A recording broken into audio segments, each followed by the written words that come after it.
Hi everyone, welcome to another brand new episode of the Outlier podcast. Monday afternoon, right? Brutal Monday afternoon, shiny New York near me. And I've got Nick with me. Hi Nick, how are you doing, sir? Doing very well. Glad to be here. Thank you. Perfect. So, quick introduction who Nick is. Firstly, interesting background, right? Nick came to credit union movement 2 years later, 2 years earlier. He is vice president of marketing at Ascend Federal Credit Union based in Tennessee. Nick has seen, I would say, a lot of the outside world before coming to credit union.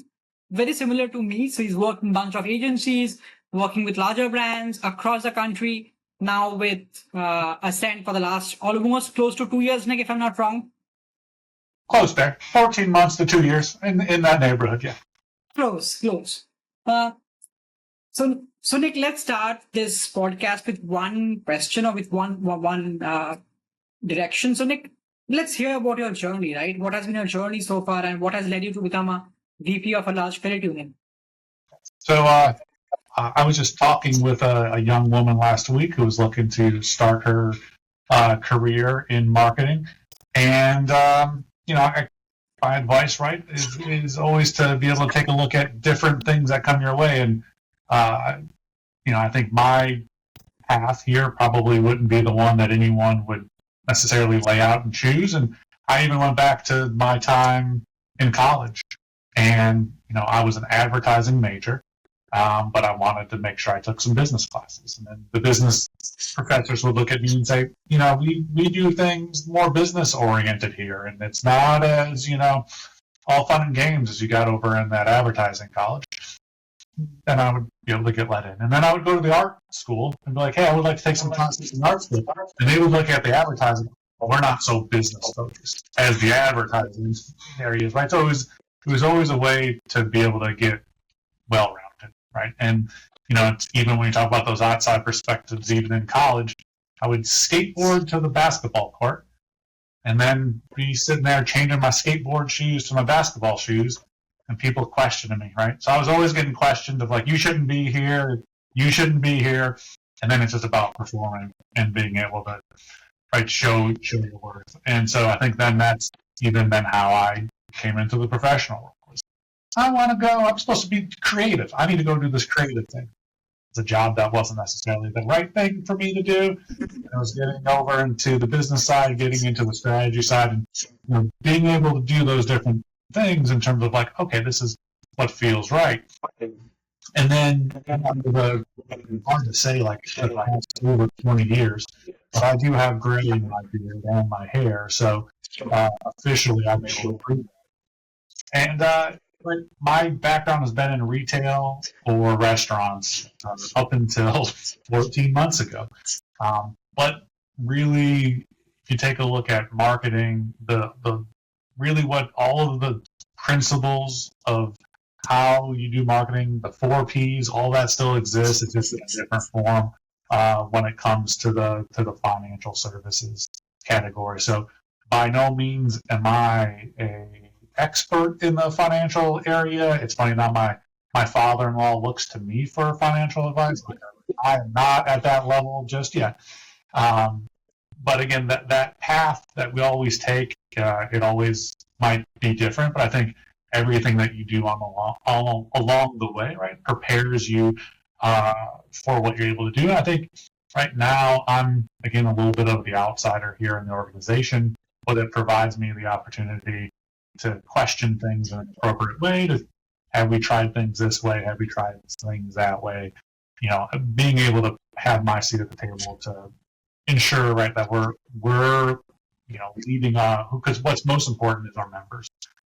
And really, that's the thing that I've brought perspective into the organization. Not that no one's focused on members for the last 74 years, but just ensuring we have the right information, the right data, the right insights to be a member-led organization, which will help us propel and get to the future state of what we want this organization to be. I think that's a very long, broad answer, right? But you were as candid as possible. That's the reason I love you, by the way. Talking about the Ascend brand today, right? Not assume. I think Ascend is community based, right? It's not sect based. No, it's not. So for a community based organization, for a credit union, growth is a huge imperative, right? So how do you define the Ascend brand today, and how do you think the evolution of the brand has happened? I mean, I know that you're new there, but how do you define the brand at least today? Well, that was, as the new guy, right? I got all the answers, and so as I as I started this, was just asking the same question to all my peers and to others that have been more of a historian for the brand throughout the years. I'll just be. I mean, when you talk about being candid, it wasn't necessarily defined, right? We have our mission, vision, values defined, but in terms of how do people from the outside interpret the brand, but it was nice. Yeah. What's beyond that? Oh, we have got great customer service. So they were all things that are great for a brand to have, but not things that are necessarily going to distinguish us when you talk about that growth and what are my options out there. So we've actually gone through the process of a brand positioning exercise. So we have partnered with some outside sources and did research over the probably past 8 to 10 months, and have just now coalesced around a brand positioning. And it's one that really, right when we talk about the service and the niceness, not pushing that to the side. We're not trying to not be anything that we're not supposed to be. It's how do we encapsulate that in future decision making, as well as just how we interact with members today, right? So it's more about how we can guide and be that guiding light for our members, right? Again, it's about what the member needs and wants, not necessarily trying to take it too far inward and outward facing. And that's one of the things I found in one of the things that a credit union distinguishes itself from a bank is, right, it's like that financial education. Here's the thing is that members want to be told what to do to some degree and guided on what to do versus just putting education on the table, right? So that's what we're looking to do now in terms of that North Star for our brand is really how we can guide and bring empathy into that situation, to understand who our members are and understand that path that everyone's going to be different. We have a good underserved contingent, right, in terms of the communities and, like where our members don't have necessarily resources that are. So it's about really our brand then, one that's about empowering people through empathy and that guidance in terms of being able to create that distinction amongst, right, the competitors and why members will see it. So it's fresh off the assembly line there in terms of that thing that defines us as Ascend is really that empowering our members through empathy and that guidance, and that's how we're taking a look at, right, everything that then the brand aspires to is under that guise. Fair enough. So how are you positioning Ascend to both attract and retain the next generation of members? Because that's a debate that I have with everyone, that you need to have a clear strategy for the next generation, be it generational wealth transfer or attracting the next generation. So what is your strategy, or how are you positioned? Yeah, well, I would say is that overall our marketing strategy is threefold, and this isn't anything that is unique, right? It's most marketing departments function under this guise of we have to create future demand. And oh my, the learning curve that I've been on in terms of the journey that it takes for someone to become aware to convert in the financial category, as well as the amount of competition that happens within this category versus that I've had in the past, right? So we've got to fight just for that mental availability in terms of helping to increase that future demand. We have to capture current demand. So everyone that's out there looking to change an institution or get a product, and that's one of the things that we see is like the number one reason why people come to us, right? I have a need. It's how we capture that need is what hopefully makes us different than other people. And then we have to make them loyal, right? We have to be able to create lifetime value out of these members.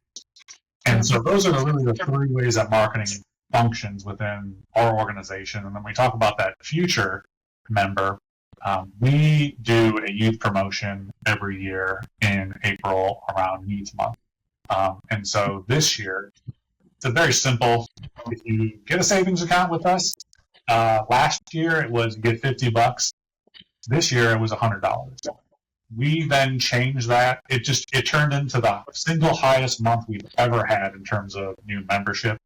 There becomes a tail effect on that as well, where we see a bump in checking accounts and some other activity. And so what we need to really be able to build on that for the future then is how do we use some automation tools and ways that we can truly help guide that member. So if they come in and they're 13 years old and they've got a savings account, and it's a great thing. Like if you go in during the month of April, and my son did the same thing. They got their shoebox of money and they've saved it up from all the Christmas gifts and for all the birthdays. And they're so excited to be able to just lay it down, get a receipt. This is how much money I got to bank. Maybe open the certificate account. And so really it's then how do you build that relationship? So when it's time for their car, when then it's time they get married and it's time to get a mortgage, right? They see us as that go-to institution. And that's one of the things too, is like we know that people use multiple finance institutions for different things. So it's not about necessarily exclusivity as it is about the loyalty in terms of how we take a look at that. But really, we're a little bit more in the infancy stages for using some of the automation tools or understanding how AI works in the future to be able to help that. But at the end of the day, it's about creating a relationship so that when it comes time for those life events, that we're at least in the consideration set, and then hopefully we got some of those tools in our disposal when it comes into the future that we can kind of help nudge them along the way. I'm sure. Yeah, I mean, so that's an interesting thing, right? When your membership growth becomes like 2x because of just moving the needle from just point A to point B, that's pretty exciting. That's interesting. Now I know, Nick, that you do not have a data analytics strategy yet, right, for the credit union. No, I mean, AI means co-pilot, right, for us until now. But we have to use AI and data for better prospecting or engagement across the life cycle from prospecting to servicing. That's required. And that's becoming table stakes. Otherwise, be it investing your marketing dollars carefully to predict which member will actually face financial hardship. So that's important, right? So what role do you think data and analytics is shaping in marketing and product strategies? What is your 2 cents? Yeah, well, I mean, I think number one, we get the benefit from a media standpoint. We're in one DMA, right? So in terms of getting those new members in, right, there's efficiencies to be had, but there's also the theory of like, I thought I knew who my customer is until they step through the door, right? So I think we benefit from that in terms of I just have to go to one, but that's now. That's not necessarily going to be the same case in the future with, right, as we talk about those growth goals and the aspiration. Soon in the future, I'm sure we will be outside of one DMA. But yeah, there's definitely things that are on the radar that it starts with really our data warehouse and what we're able to employ into that, and then it funnels into some of the tools that we have. Like you said, like we know what it looks like when someone might be at risk from not using their debit card anymore or not using their credit card. So we've got all the data there. I would say we are data rich, but we are in infancy in terms of tools to be able to employ that data. And I would also say, because I've had one of the good things about credit unions is the wealth of sharing, right? Where I hear from other folks at other organizations, they all have the data too. It's the insights. The insights is the issue here, right? There's a lot of things, right? So to me, I look at it as well, like we have the data at our disposal, but our organizations, I would say credit unions as a whole, haven't built a lot of that infrastructure on their own, right? You're relying on third parties that have a lot of off-the-shelf tools that you're employing. Now we're at the stage where like, hey, there's a new tool called AI. And then you go like, oh, these legacy tools aren't going to help us get into the future. So we're taking some of those steps right now in terms of, okay, what do we build ourselves versus what do we buy off the shelf? So again, in candidness, we're not necessarily there now, but we do have the roadmap. We've got the data. We just need to be able to connect it with a tool to be able to realize it. Right? We're looking at redesigning our website, which I think is the current one has been up either 7 or 10 years. Right? So it's just time to get a new set of shoes there. And at that point, we will start to really uncover what we can do from an AI and personalization standpoint and be able to connect the website to other tools, have some lead capture and some lead nurture. For right now, it's all plans on a page instead of actual action happening. At least you're thinking of creating a plan across that, right? That's more important than anything, because at least that's required. No. We know what we don't know. I guess we could say that for sure. Yeah, exactly. I mean, you know what you don't know, so you need external help for people to come in and help you guys and take it to the next level, be it across marketing or any other functions. And that's reality, right? And maximum credit unions, I personally work with needs help, and there's nothing wrong in that, right? All of us are, credit unions are learning about data analytics and AI, so that's absolutely fine. My next question is, so what principles guide your leadership when you're building a team? Because you've been at plethora of places, right? At agencies, other firms, now at credit unions. So I'm assuming that you've built marketing teams multiple times, built and delivered results. So what are your principles? Well, I would, it's pretty simple. One thing that I look at is, right, what other people I see out there in research, in conversations, my own personal, right? At the end of the day, people want ownership, right? Yes, titles work. Yes, money works. And then I did this, right? And so that's what I want to be able to put out there for my team, is the fact that you've got to have ownership is number one, and the ability to make decisions on your own. And then I would say the two principles are really is to question everything. Right? It kind of takes that art director, creative background to question everything. Doesn't mean the second principle is don't be a jerk. So question everything, but don't be a jerk about it along the way. You might come out with the exact same solution at the end of the day, but hey, let's knock some things around and kick some feathers before we get to there. Let's explore some other ways to go about it, right? And I think that fits perfectly within the credit union space, because I believe that's where it's been that way. We've done it for this way. That's not even just our organization. We've done it this way so long, and you see a lot of sameness out there. I mean, the fact that there's a lot of ambiguity around credit unions and what they do and how they function. We talk about membership. Can I be a member? Can I not be a member? Yeah. There's this disparity that people have between, like, I thought a credit union was just like a mom and a pop running it out of their shed, all the way to Navy Federal, right? Like the largest credit. Like there's just so much ambiguity between that, and the fact that brands haven't done something about that, right? And I look at that and I go, that's an amazing thing, because I get to write our own ship. We now get to be able to tell the story of why Ascend, a credit union, is different than other institutions, and really be able to add the value there to our members or to the community. And we get to be able to tell that story that there's so much vagueness around that. And so I looked at that when we were like, oh man, that's a negative. I was looking at it as a positive, because of, like, we actually have the resources and the market share, right, to be able to have a strong voice out there and to be able to tell that story the way it should be. Interesting.